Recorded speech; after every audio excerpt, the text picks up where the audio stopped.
So now it's my pleasure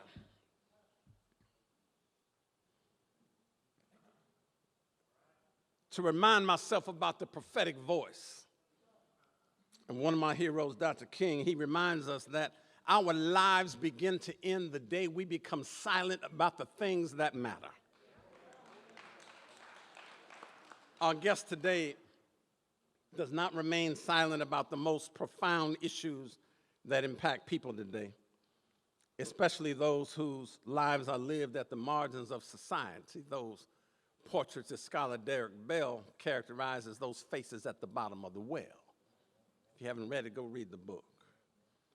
But despite my intellectual and psychological pedigree, I've always prided myself on being one of those just round-the-way brothers who improvises on people's perceptions of personal and social misery. I try to transcend the plateaus of dreams deferred. I try to transform places and spaces whose possibilities remain more latent than visible.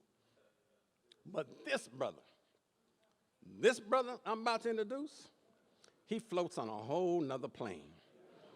He traverses the landscape that ranges from the highly regarded academic institutions like Harvard and Princeton and Yale to community spots or individual homes.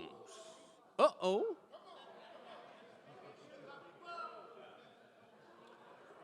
Oh, don't get it twisted. We about to bring the thunder up in here. Just set it down.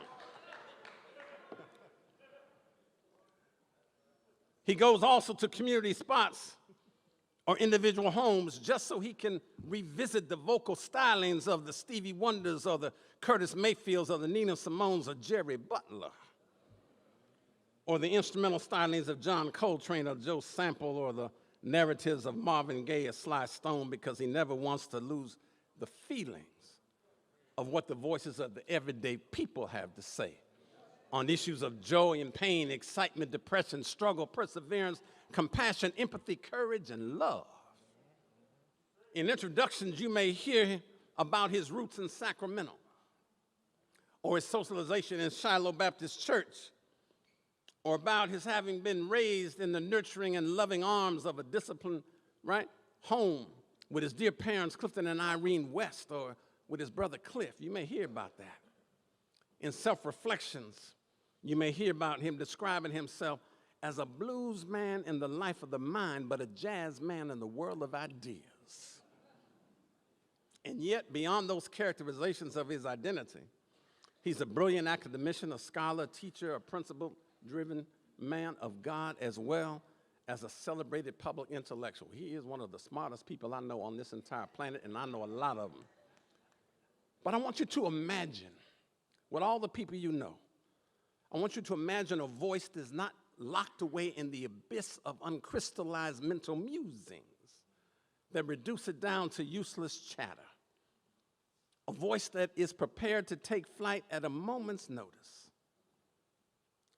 to provide intellectual stimulation, and not one that is tethered to an anchor of cautious reflection, where his sound is muted by the insatiable need to seek external validation from those we believe should approve of the content and process dynamics of our speech. He ain't looking for a permission slip. He comes today amid the ambiance of an annual empowerment summit, appropriately themed the Manhood Plan. And he comes to instigate a reality check on our condition as a people and a nation. He comes to immerse us in the waters of intellectual stimulation and dislodge us from those comfortable categories of intellectual, emotional, and behavioral apathy that have us believing that as we celebrate this year's Empowerment Summit, our condition as African-descent people in this community and the country at large is one of stasis that somehow cannot improve the experiences of us all. And so whether you hear his voice in the books, Prophecy, Deliverance, Hope on a Tightrope, Brother West, Living and Loving Out Loud, the Cornel West Reader, Prophetic Fragments, Democracy Matters, Black Prophetic Fire, Breaking Bread, Insurgent Black Intellectual Life, or my favorite, Race Matters, with my favorite essay, Black Strivings in a Twilight Civilization. Whether you hear that, his voice speaks with an uncompromising clarity, ladies and gentlemen, about the things that do and should matter in our lives. And these days, beyond his professorship at distinguished institutions, he's engaged in a campaign of truth and justice as he seeks to reintroduce America to the best of itself, trying to rediscover its dignity, its courage, its creativity that it somehow seems to have lost. And he's doing that through a run for the presidency of the United States. Ladies and gentlemen,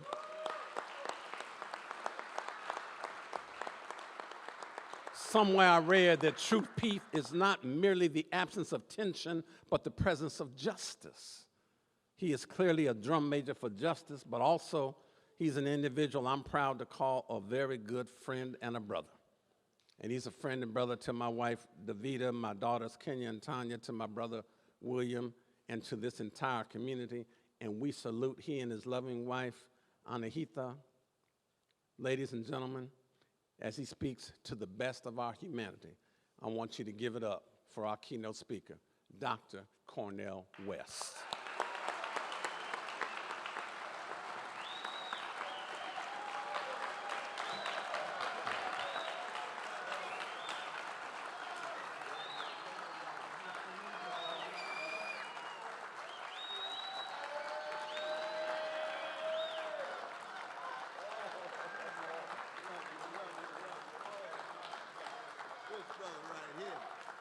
Oh, you can tell this brother's my brother and my friend. Give it up for Mr. President, my dear brother, Thomas Parham. Give it up for Brother Thomas Parham. Oh, what a blessing, what a blessing. Oh, you all humble me by allowing me just to say a word. I must say, and when my dear brother Tavis calls, I come running. Where's Brother Tavis at? Where is he? Where is he in the house? There he is. There he is. Give it up for Brother Tavis, though. Love this brother. It's been over 35 years. And there's a brother like a blood brother for me, both of them, both Brother Tavis, but also Mark Riley Thomas is in the house, and I salute both of them. Lord, it's hard when you stand up for folk and the powers that be come at you with all kind of trumped up charges, but you stand with dignity anyway, and your friend stands next to you. Why? Because you're tied to something bigger than just the present. That's what we're talking about. Oh, yes, I want to thank my beloved, magnificent wife, Anahita Madavi West. Give it up for her as well. Give it up for her as well. And she's sitting next to the bishop and the first lady. The bishop and the first lady. But oh, Brother Andrew, Brother Chris, Brother Kevin, they're not just everyday brothers, they're extraordinary brothers who happen to be everyday, because everybody who dies is everyday, which means all of us are everyday, but we can be extraordinary. Oh, yes.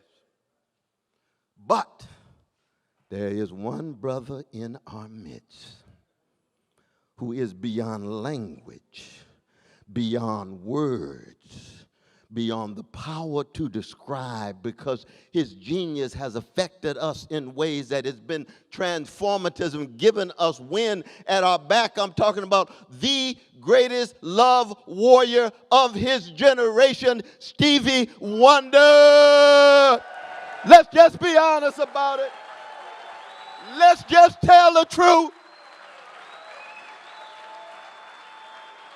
Nobody like him. Oh, yes. Stevie Wonder. No language. No word.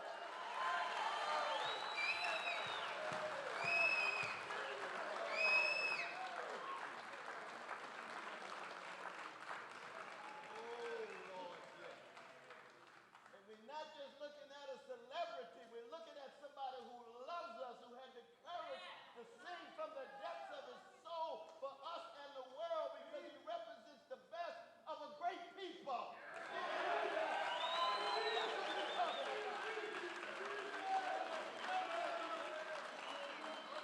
You talking about the son of Lula Mae Hardaway and Calvin Hutkins, Stevie Wonder. The product of Whitestone Baptist Church on the chocolate side of Detroit, Stevie Wonder. Oh, yeah. And it's very important that we never, ever view our great love warriors as some kind of isolated individuals. They come from a tradition of a great people who have been chronically hated for 400 years, but keep dishing out love warriors every generation. There has never, ever been a people in the last 400 years who've been terrorized like black people. But we keep dishing out freedom fighters every generation. There's never been a people in the modern world, in the annals of modernity, who have been traumatized the way black people have. But we keep dishing out wounded healers. See, so when you see Stevie Wonder, you ought to see some Frederick Douglass in him. You ought to see some Ida B. Wells Barnett in him. You ought to see some Marcus Garvey and Martin King and Fannie Lou Hamer and Ella Baker. You ought to see some Donny Hathaway in him. You ought to see some Luther Vandross in him. You ought to see some Nicholas Ashford and Valerie Simpson in him. And we ain't got to Curtis Mayfield yet. We're talking about a tradition. And each and every one of you are part and parcel of that tradition. The reason why Stevie Wonder's music hits you in the way that it does. When he plays Love's in Need of Love, always, as. And we ain't got the Angie and you and me, because I'm old generation. I like old school Angie. Old school, you and me, eternally. You and me got a reality. Yes, life is part of love, and love is part of life. And if you open your heart and love somebody, you can open it broader and love everybody, but you can't love if you're a coward. You can't talk about manhood if you're running around posing and posturing and saying one thing and doing something else. You can't talk about manhood if deep down you're really scared and intimidated and walking around laughing when it ain't funny and scratching when it don't itch. No, you can't talk about manhood. In the language of the great poet Lawrence Dunbar from Funk City, Dayton, Ohio, Sugar Foot, Ohio player. Fantastic voyage of Lakeside. Same city. But what did the great Paul Lawrence Dunbar say? He said, too many of black folk and too many black men especially wearing the mask. Wearing the mask. And then here comes the genius from Harlem. Me and Anna hate to live on 110th Street in Columbus. I know we shouldn't say that with all these death threats, but I'm a Christian, so I got the armor. I read Ephesians 6. Oh, I got the breastplate on. I got the shield on. And what does James Baldwin say? Love forces us to take off the mask. We know we cannot live within, but fear we cannot live without. And one of the fundamental challenges to be a black man in America for 400 years, think of the great poem of Sterling Brown. Sterling Brown was a student of Amiri Baraka. Let us never forget the great Amiri Baraka. He was a teacher of Toni Morrison, so many others. What did Sterling Brown say in 1932 in his great classic Southern Road called Strong Men? I want each and every one of the brothers, I don't care what age you are, what color either, but we always start on the chocolate side though now.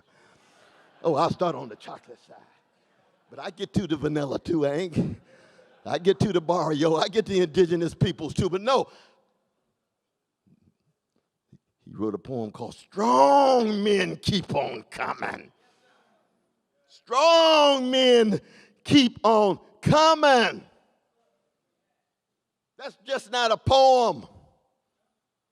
That's a life lived.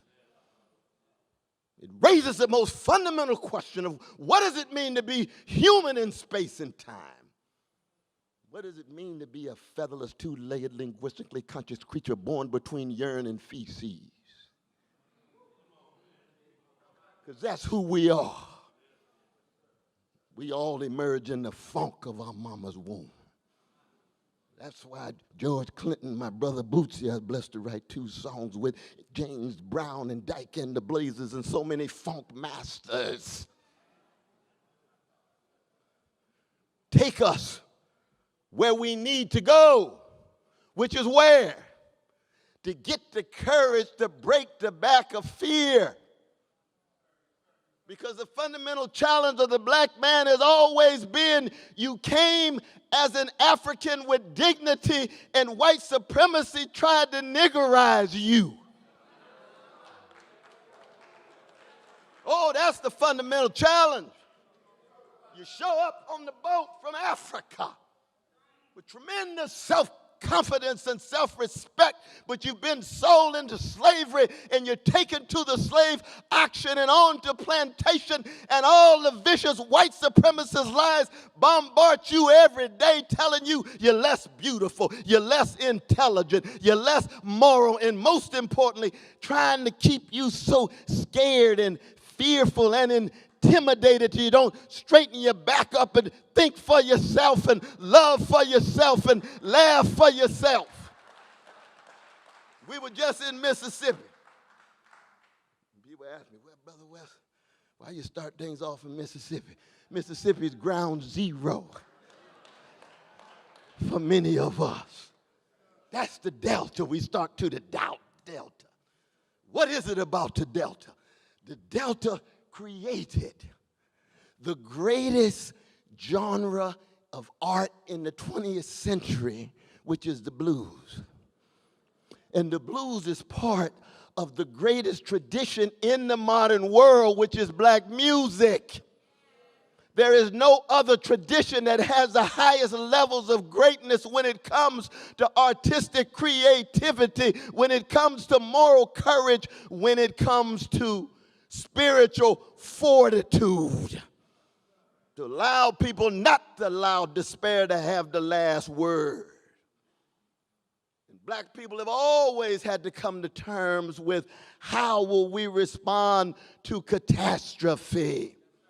And the blues ain't nothing but catastrophe lyrically expressed. Nobody loves me but my mama, and she might be jiving too. That's BB. That's the B-side of The Thrill Is Gone. Oh, shucks. Don't let anybody ever tell you that America has a race problem. No, there have been catastrophes of viciousness visited upon black people. Don't confuse the problematic with the catastrophic.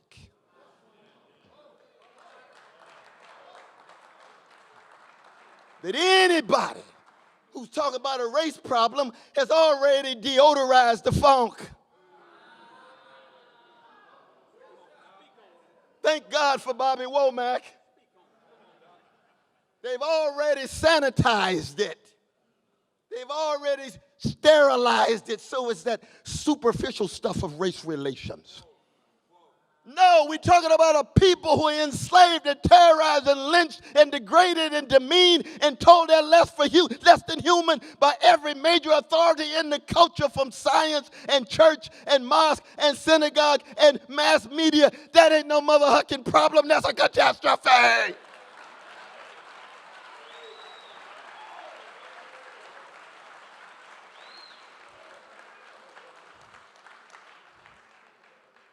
That's what Marcus Garvey understood. Up, you mighty people, and do what you will. That's what Fannie Lou Hamer understood. That's what Mary Ellen Pleasant, you all know Sister Mary Ellen Pleasant, was the first black woman who was a millionaire. She gave John Brown $600,000 in 1857. When he was executed, she had the note from her in her pocket. She's from San Francisco. She married a robber baron. He dropped dead. She got the money. Oh, the Lord works in mysterious ways. But what did she do with her money? She created centers for poor folk, for the addicted.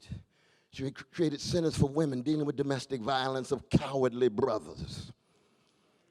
Oh, yes, that's Mary Ann Pleasant. But she would begin every talk saying, I'd rather be a corpse than a coward. I'd rather be a corpse than a coward. That's what Brother Martin used to say, echoing her, I'd rather be dead than afraid. And as long as black men walking around acting like they big and bad, but when it's time to meet the test, you can't find some of them. When it's time to take a stand and straighten your back up, they got something else to do. We still love them. You see, I don't love black people in order for black people to love me back. I learned that from Irene B. West and Clifton West. I learned that from Shiloh Baptist Church of Willie P. Cook and Deacon Hinton and Sarah Ray, my vacation Bible school teacher. She said, you don't love folks, especially black folk, to love you back. You love them because they're worthy of being loved. You love them across no matter what, despite the grain. Why? Because love is about protecting, respecting, but also correcting.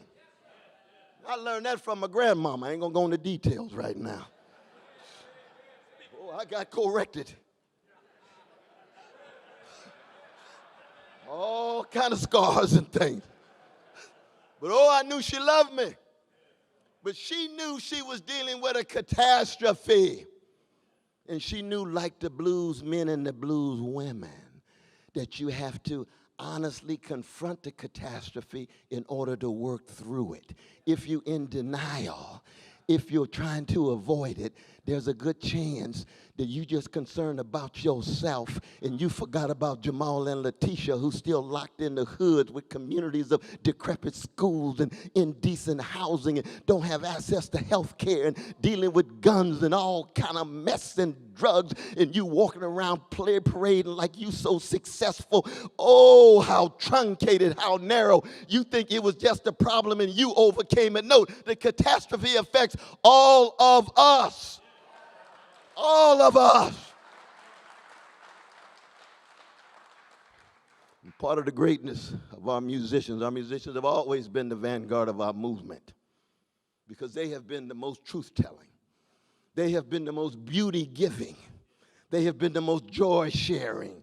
Look at Louis Armstrong and Dizzy Gillespie. They got so much joy flowing out of them every minute of the day. Look at all of that beauty of a Sarah Vaughan and a Billie Holiday. I know this is just for the brothers, but we understand we part of a culture and a community and a tradition, so the sisters are towering too. But we got our Nat King Coles and Johnny Hartmans, yes. And Duke Ellingtons and Count Basie's, not just names. And what is it about them? They are not afraid. They are free black men. And what they say and what they do becomes a foretaste of the freedom for everybody. Never forget 1837 when Henry Highland Garnett spoke to the first gathering of free Negroes in Philadelphia. He had one leg because he had lost a leg fighting for black people. He was leaning on his crutch, probably with a little gangster lean.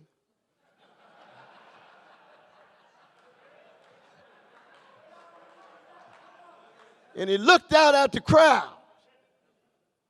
And he said, black people never confuse our situation with that of the Israelites in the Hebrew scripture. For black people, Pharaoh is on both sides of the bloody Red Sea.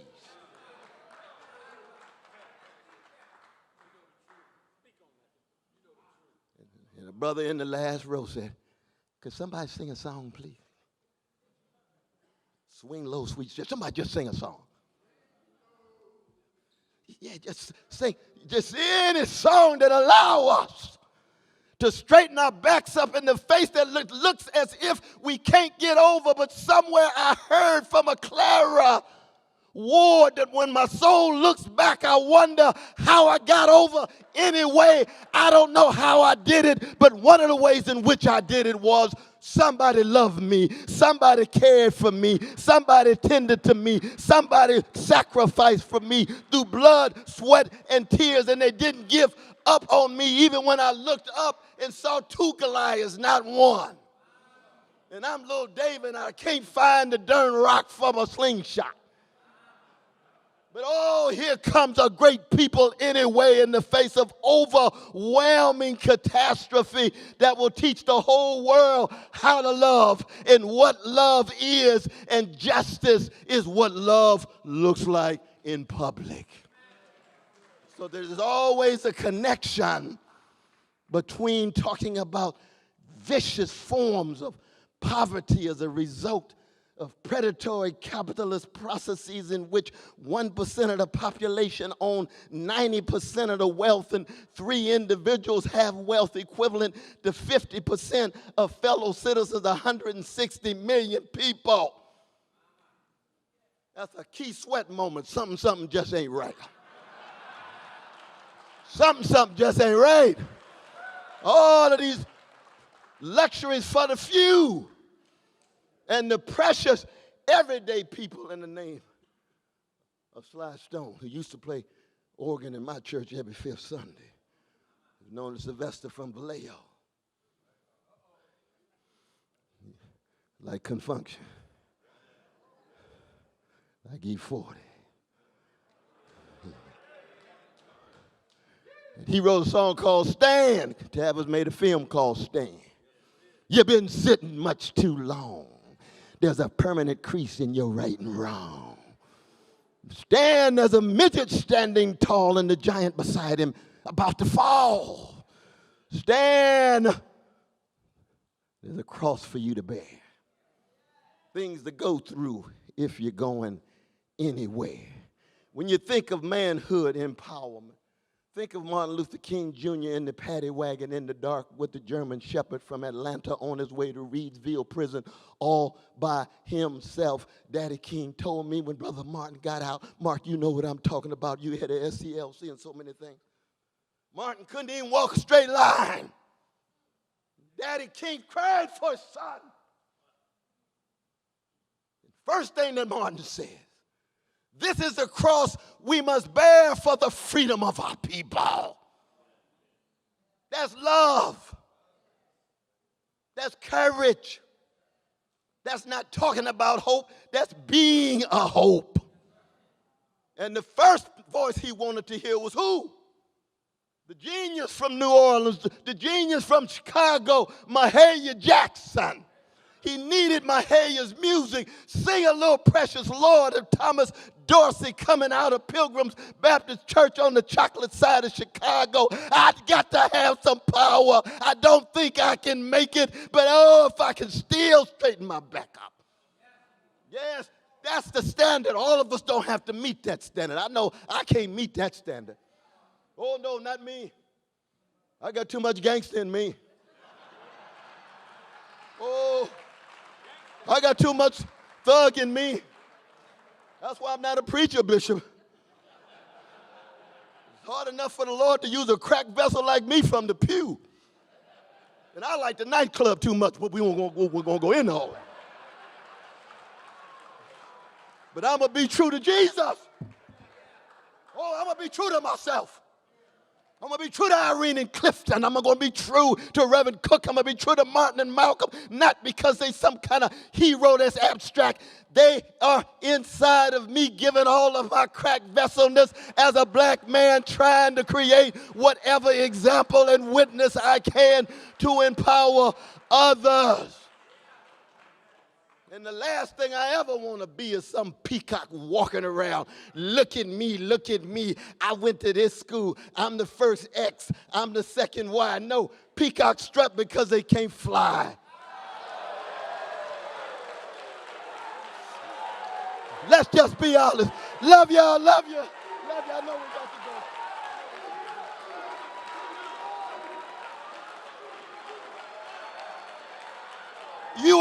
You are eagles. You're not peacocks. You're eagles. You fly with nobility and a spiritual royalty, and you look low on the least of these coming out of the 25th chapter of Matthew. And if we're true to our musicians, if we're true to our great artists, then you understand what it means to have style with a smile and a great tradition of a great people in humility.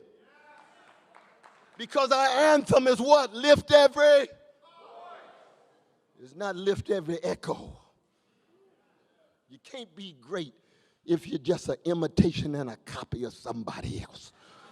You got to find your voice in each and every one of you. Just like your fingerprint, you got a voice. Oh, I'm going to get a little Christian here. God can use courageous voices right now. These are grim times. These are dim times. This ain't nothing new for black people.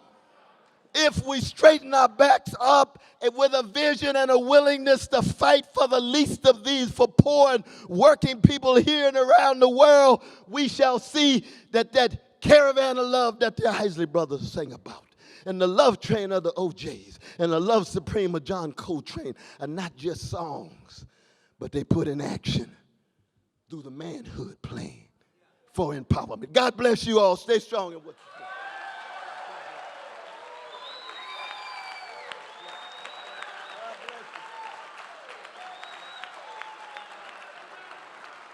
I told you, dislodging us from our comfortable categories of intellectual apathy. This is Cornel West.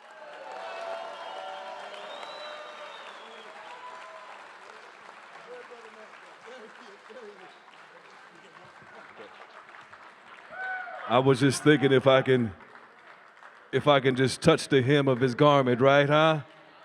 Will I be empowered like that? Give it up for Dr. Cornel West, everybody, please. I know Stevie Wonder wants to say a word. Stevie?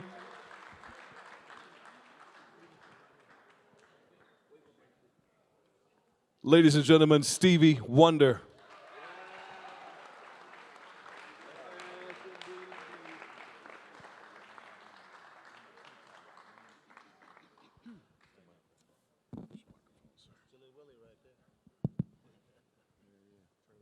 I want to thank everyone, all of you here, for being a part of the celebration of our family.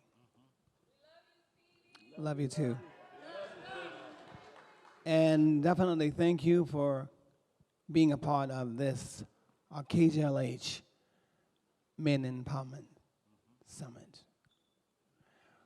I just wanted to say to all of you, we have a lot of work to do, and so we have to commit ourselves to making our culture, the people that are the original people of the planet, committed to really doing something about fixing our world. It is our responsibility, and it must be our commitment. This is why I have written the songs that I've written, sang the songs that I sing, and I will continue to do that with pride. I wanted to acknowledge the general manager of KJLH, Ms. Karen Slade.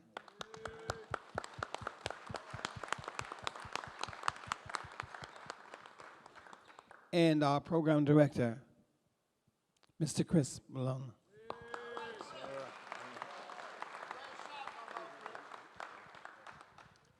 And I know Tevis is here. I just saw him. There you go. Yeah.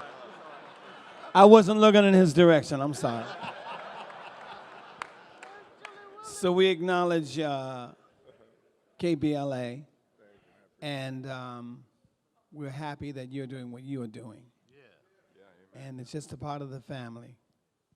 So there you go with that.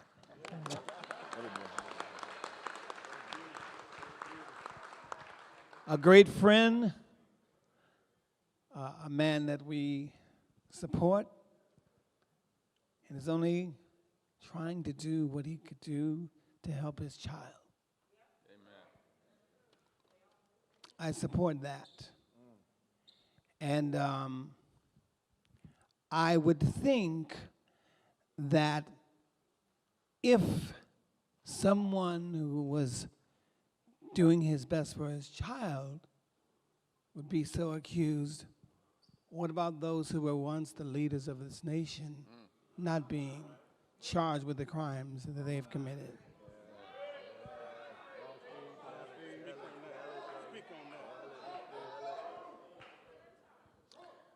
Because for me, to have someone coming continuously around, talking the same bull-tish, is unacceptable. So we've got work to do. We've got to vote. When we vote, we want to vote for justice, for equality, for the things that people have talked about doing for years that have done absolutely nothing. That's why the song, "You Haven't Done Nothing," is still relevant. That's why my writing, we can't put it in the hands of fate.